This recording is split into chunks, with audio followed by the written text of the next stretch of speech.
Hello, good morning to all of you student. मेरा नाम आशीष कुमार सिहानी है। सन सन ITI चंदखुरी दुर्ग से। सब्जेक्ट है एम्प्लॉयबिलिटी और टॉपिक है हमारा आज का स्पीकिंग। ठीक है, आइए जानते हैं स्पीकिंग के बारे से। स्पीकिंग मीन्स होता है बोलना, जो हम सामान्य बोलचाल की जो बोलते हैं वो बोलना। ठीक है, चलिए आइए जानते हैं। स्क्रीन पे आप देख पा रहे होंगे कि बोलने का तात्पर्य क्या है। ठीक है, स्पीकिंग एक ऐसा प्रक्रिया है जिसमें उच्चारण की महत्वपूर्ण भूमिका होती है। जाहिर सी बात है, आप जो चीज़ आप बोलोगे तो उसका जो आप बोल रहे हो वो बात क्या है, वो चीज़ किस तरीके से या ढंग से बोल रहे हो वो बहुत बड़ा मायने रखता है। ठीक है, क्योंकि यह एक ऐसी प्रक्रिया है जिसमें करेक्शन की संभावना नहीं होती। जाहिर सी बात है, आप जो चीज़ बोलोगे तो उसको चीज़ आप करेक्शन नहीं कर सकते। लिखने वाले को आप करेक्शन कर सकते हो, लेकिन बोलकर वो चीज़ बात अगर बोल चुके हो तो वो चीज़ आप करेक्शन नहीं कर सकते। केवल आप उस चीज़ को रिपीट करके सुधार सकते हो बस, या रिपीट कर सकते हो उस चीज़ को। ठीक है, चलिए नेक्स्ट है विषय विशेष पर बोलना। ठीक है, आइए जानते हैं क्या है। किसी विषय पर बोलना वास्तव में तो अपने क्षेत्र का एक्सपर्टीज़ है। कोई भी व्यक्ति यदि अपने को व्यक्त करने में सक्षम है तो वह न केवल स्वयं ही बल्कि अन्य विषयों पर स्किलफुली बोल सकता है। ठीक है, तो कुछ विषयों पर चर्चा की गई जिनका वर्णन निम्न है। जैसे कि आपको ये कहना चाहता है ये लाइन कि जैसे कि कोई भी अगर अगर कोई भी चीज़ अगर अपना बात सटीक प्रभावशाली बोलकर अगर बोलता है तो उससे क्या होता है, अगले को क्या होता है, अच्छे से समझ में आता है। वो चीज़ बात प्रभावशाली लगने लगता है। ठीक है, जैसे कि कई आप देखोगे स्पीच देना मतलब बोलने वाले लोग को कि वो चीज़ अपना हर बात हर पॉइंट पे अपना सटीक और प्रभावशाली बात बोलते जाता है, तो अगले को क्या होता है, उससे समझ में आने लगता है और उसकी हर बात ठीक लगने लगता है कि हाँ ये बंदा सही बोल रहा है, या चीज़ ये सही कह रहा है। ठीक है, तो हर बात अपने को एक सोच समझ के बोलना भी चाहिए। ठीक है, ताकि अगले को भी समझ में आए और कंफ्यूज भी नहीं होना चाहिए। ठीक है, तो ये मेन मायने रखता है। ठीक है, देखिएगा अगर कोई बोलता है तो उसका कौन कौन सा चर्चा करता है। जैसे कि कई चीज़ बात होता है माई सेल्फ, यानी स्वयं के विषय में अगर बोलता है मेरा नाम आशीष कुमार सिहानी है, मैं क्या बोलते हैं क्या बोलते हैं मैं यहाँ जॉब करता हूँ, या अपने पूरे बारे में डिटेल बताता है। तो उससे क्या होता है, अपना बात क्या करता है, मेन चीज़ पॉइंट बताने लगता है। तो उससे क्या होता है, अगले को भी समझ में आता है कि इसका बैकग्राउंड ये है क्या क्या चीज़। ठीक है, तो उसका पूरा हिस्ट्री, आपको हिस्ट्री नहीं बताना है, आपको मेन चीज़ मुद्दा बताना है, आपकी स्वयं के बारे से बताना है, मेन पॉइंट। तो उससे उससे आपका बात क्या होता है, प्रभावशाली लगने लगता है उसको। ठीक है, अगले को। ठीक है, नेक्स्ट देखिए, अगर वही चीज़ परिवार के बारे में विषय में बोलता है तो देखिएगा, जैसे कि यहाँ पर आप देख पा रहे होंगे, हेलो एवरीवन, सबको वो बता रहा है I am Mrityunjay Sharma, I belong to well educated Hindu Brahmin family of Uttar Pradesh से। ठीक है, वो चीज़ ये बता रहा है कि मैं बिलोंग किससे करता हूँ, मैं ब्राह्मण से। ठीक है, ब्राह्मण परिवार से, और कहाँ का रहने वाला है, उत्तर प्रदेश का रहने वाला है। ठीक है, तो ये अपने परिवार के विषय में बता रहे एग्जैक्ट। ठीक है, प्रभावशाली बता रहे, मतलब उस चीज़ को एकदम परफेक्टली बात बोल के बता रहे हैं। ठीक है, next, my father is manager in a financial company. ठीक है, मेरे पापा क्या करते हैं, फाइनेंस कंपनी में मैनेजर है। My mother is a house wife. ठीक है, मेरी मदर क्या है, हाउस वाइफ है। तो इस प्रकार का वो चीज़ हर मुद्दा परिवार के बारे से जब बताता है तो वो मेन चीज़ पॉइंट रखता है वो बात को। ठीक है, नेक्स्ट देखिए आप लोग, मित्र व सहपाठियों से वार्तालाप जब किया जाता है तो क्या कैसे रहता है। ठीक है, कैंपस में पहला दिन, ठीक है, रहता है तो रूही जब एक लड़की को बोलती तो कैसे बोलती, देखिए आइए देखते हैं। सुनिए, मुझे टाइम टेबल कहाँ मिलेगा? Excuse me, where should I look for the time table please. ठीक है, लड़की क्या बोलती है? उस कॉरिडोर के नोटिस बोर्ड पर, on the notice board in the corridor. ठीक है, तो इससे क्या होता है, देखिए उसने केवल ये बात बोली, एक्सक्यूज़ मी, टाइम टेबल कहाँ मिलेगा? तो अगले ने कैसे जवाब दिया? उस कॉरिडोर के नोटिस, यानी फैक्ट बात, वहाँ पर केवल चीज़ अपनी बात रखी, बोली वो बोली कहाँ है, उसने डायरेक्ट बस जवाब दिया नोटिस बोर्ड पर। तो इससे अपने को क्या समझ में आता है कि वो एग्जैक्ट बात कर रही है, ना कि घुमा के बात करना। ठीक है, नेक्स्ट फिर उसके बाद रूही बोलती है थैंक यू। तो उसके बाद लड़की ने फिर उसके बाद रूही क्या बोलती है? हेलो टीना। ठीक है, हेलो टीना। नेक्स्ट देखिए, टीना ने जवाब दिया हाय रूही कैसी हो। जैसे उसने बोला हेलो टीना, तो अगले ने क्या दिया, हाय टीना, ये हाय रूही आप कैसी हो, डायरेक्ट। ठीक है, नेक्स्ट रूही बोलती ठीक हो, और तुम, डायरेक्ट फैक्ट बात। ठीक है, टीना बोलती है अच्छी हूँ, डायरेक्ट। ठीक है, टीना क्या तुम भी फर्स्ट ईयर में हो?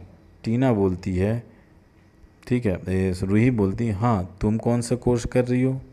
उसने सिर्फ एक ही लाइन में बोला हाँ, तुम कौन सी कोर्स कर रही हो?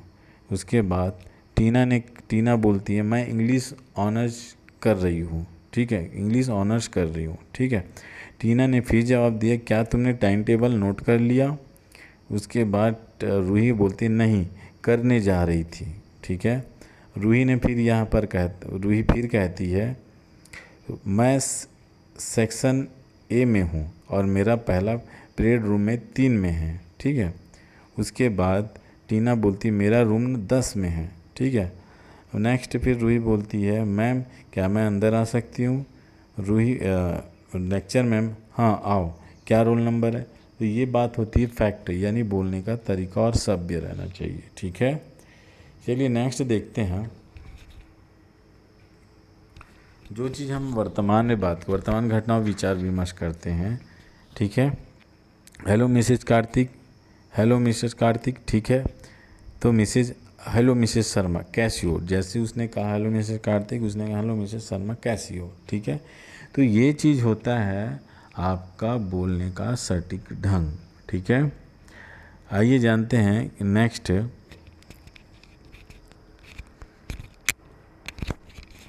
यहाँ पर देखिए आप लोग, अब ऑफिस हॉस्पिटली में कैसे बात किया जाता है।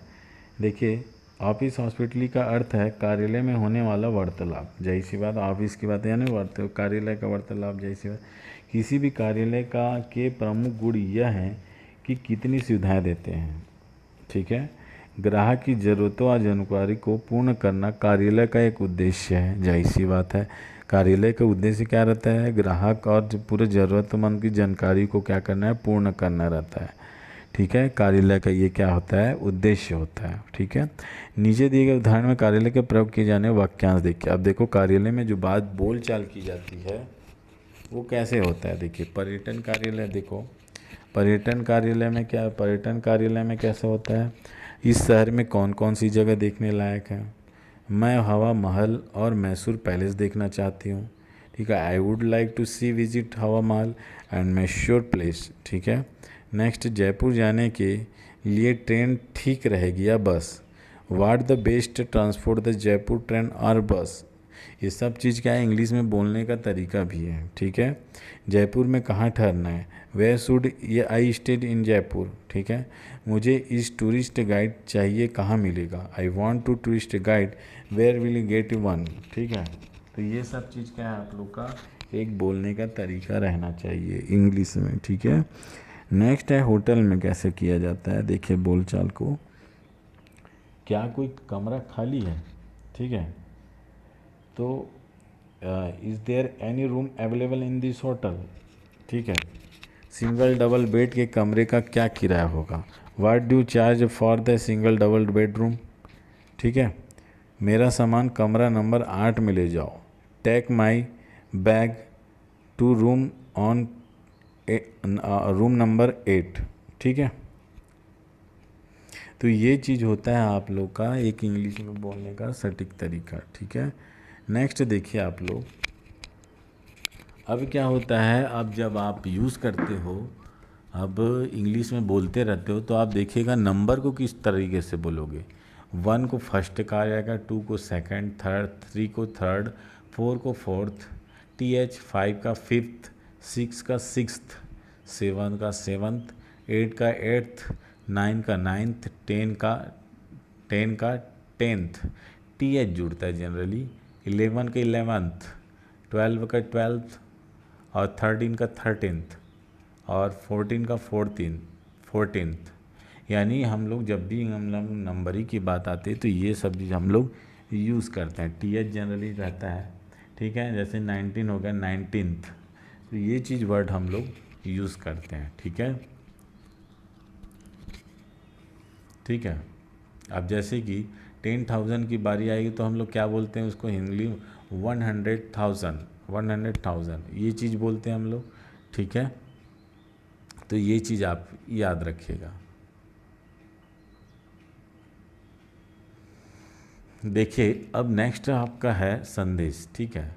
संदेश का अर्थ है ये होता है, आप देख पा रहे होंगे स्क्रीन पे, संदेश का अर्थ है किसी व्यक्ति द्वारा किसी दूसरे व्यक्ति की उसकी अनुपस्थिति में कोई आवश्यक संदेश को लिखित में छोड़ आना, जिससे कि वो अगला आदमी लौटने पर आकर क्या कर सके, पढ़ सके, आवश्यक या सूचना पा सके। ऐसी परिस्थिति में उस समय बनती है जब कोई व्यक्ति किसी दूसरे व्यक्ति के टेलीफोन कर सके, ना कर सके, अथवा उसके निवास या कार्यालय जाने पर वह व्यक्ति वहाँ ना मिले। ऐसी स्थिति उसी व्यक्ति निवास कार्यालय में उपस्थित किसी व्यक्ति को संक्षेप में अपना संदेश लिखकर दिया जा सके, जिससे कि वह लौटने पर उस व्यक्ति को उसे पा सके और उचित कार्यवाही कर सके। संक्षेप में आप देखिए, ये मतलब मीन्स ये रहता है कि आप जब भी कभी कोई चीज़ मैसेज भेजेंगे तो जाहिर सी बात है मैसेज तभी आप ना भेजेंगे जबकि अगला आदमी आप संपर्क ना हो। आज के डेट में हम मोबाइल के जरिए से हम टेक्स्ट मैसेज ज़रूर कर देते हैं, लेकिन पहले क्या होता था, पहले तो मोबाइल नहीं रहता था, ठीक है, हर किसी के पास संभव नहीं था। तो उस चीज़ को हम लोग जब भी उस किसी बात को हम लोग भेजते थे, अपना मैसेज भेजते थे, तो हम क्या करते तो उसमें एक लेटर, एक चिट्ठी टाइप से हम लोग मान के चलो, हम चिट्ठी में उसको क्या करते थे, उस चीज़ को मैसेज अपना भेज देते थे ताकि वो आकर कभी भी आकर उस चीज़ को पढ़ सके, ठीक है। तो इससे उसको क्या हो जाती थी, प्रॉब्लम नहीं होती थी, और अगला आदमी उस चिट्ठी को पढ़ कर क्या करता था, उस चीज़ को समझ के अगले को फीडबैक देता था वहाँ उसके पास जाकर, ठीक है। चलिए ठीक है, फिर इसमें आप देखते हैं कि हम लोग इसका प्रारूप कैसे, क्या क्या हम लोग को ध्यान में रखना चाहिए। संदेश लिखने वाले अथवा उसके पाने वाले का पूरा पता क्या होना चाहिए, लिखना आवश्यक नहीं, उसका पूरा पता लिखना जरूरी नहीं है। नेक्स्ट है संदेश लिखने वाले तथा उसे प्राप्त करने वाले व्यक्ति का केवल नाम ही लिखना चाहिए। आप केवल उसका क्या करेंगे, केवल उसका आप नाम लिखेंगे जिसको आप क्या कर रहे हो, भेज रहे हो, ठीक है, या दे रहे हो। संदेश पाने वाले का नाम ऊपर तथा लिखने वाले का नाम अथवा हस्ताक्षर संदेश के नीचे के अंतिम लाइन लिखना चाहिए। आप जब कभी भी आप जिसको मैसेज भेज रहे हो तो आपका नाम और हस्ताक्षर क्या होना चाहिए, हमेशा नीचे होना चाहिए, ठीक है, पत्र के सबसे नीचे में। संदेश लिखने की तिथि तथा समय अवश्य लिखना चाहिए। आप हमेशा क्या करना चाहिए, एक डेट भी डालोगे और समय भी डालोगे, ठीक है। संदेश लिखने से पहले संक्षिप्त अभिवादन अवश्य लिखना चाहिए। आप जब कभी भी किसी को भी आप संदेश भेजते हो तो उसमें अभिवादन बहुत जरूरी रहता है। अभिवादन मीन्स होता है प्रिय मित्र, ठीक है, और उसके बाद आदरणीय पिताजी को आप भेज रहे हो, तो ये सब चीज़ आपका अभिवादन होना बहुत ज़रूरी है, ठीक है। अब आइए जानते हैं नेक्स्ट और क्या है, संदेश संक्षिप्त आवश्य हो। उनका संक्षिप्त विवरण जरूरी रहता है, आप बोलना क्या चाह रहे हो उस चीज़ में, लेटर में लिखना क्या चाह रहे हो, ठीक है, लेकिन कोई आवश्यक जानकारी छूटने ना पाए। जाहिर सी बात है आप उस मेन पॉइंट लिखिएगा ताकि अगले को भी समझ में आ जाए, ठीक है, जो चीज़ आप बोलना चाहते हो। नेक्स्ट है विषय वस्तु के अनुसार संदेश प्रेजेंट, पास्ट और फ्यूचर किसी भी टेंस में लिखा जा सकता है। यही सी बात है, आप उसको कोई सा भी लैंग्वेज, आप कल का बीता हुआ को बात को लिख सकते हो, आज का बात भी, या आने वाले फ्यूचर को भी बात को लिख सकते हो, ठीक है। नेक्स्ट है संदेश में अपनी ओर से कोई मैटर नहीं छोड़ना चाहिए और अपनी राय को परामर्श देना चाहिए। ठीक है, अब आइए जानते हैं कि संदेश का प्रारूप कैसे रहता है। देखिए, सबसे पहले डे एंड डेट रहेगा। आप देख पा रहे हो कि डे एंड डेट पहले सबसे है पहले। ठीक है, नेक्स्ट है टाइम रहेगा, समय। रिसीवर का फिर नेम रहेगा, जो प्राप्त करता है, पाने वाला है। ठीक है, नेक्स्ट में सैल्यूटेशन यानी मीन्स उसका अभिवादन, प्रिय मित्र फिर करोगे आप, प्रिय मित्र लिखोगे आप, पिताजी को भेज रहे हो तो। ठीक है, तो इस चीज़ को आप क्या करोगे, मेंशन करोगे। ठीक है, ठीक है। तो नेक्स्ट है आप उसको क्या करोगे, मैसेज, जो चीज़ आप लिखना, आप बताना चाहते हो, अपनी बात आपकी बात कहना चाहते हो, तो उस चीज़ को आप क्या करोगे, लिखोगे। ठीक है, नेक्स्ट है आपका राइटर नेम एंड सिग्नेचर। उसके बाद आपको क्या करना है, आपका खुद का नाम और सिग्नेचर कीजिएगा। तो ये होता है संदेश का पूरा प्रारूप। तो इससे क्या होता है, इसी मैटर पे आप लिखोगे तो अगला क्या होता है, आपको कोई प्रकार का डाउट अगले को, प्राप्तकर्ता वाले को बिल्कुल भी समझने में आसानी होगी। तो इस चीज़ को आप ध्यान में रखिएगा। ठीक है, नेक्स्ट टॉपिक हम नेक्स्ट डे में देखेंगे। Okay, thank you for watching.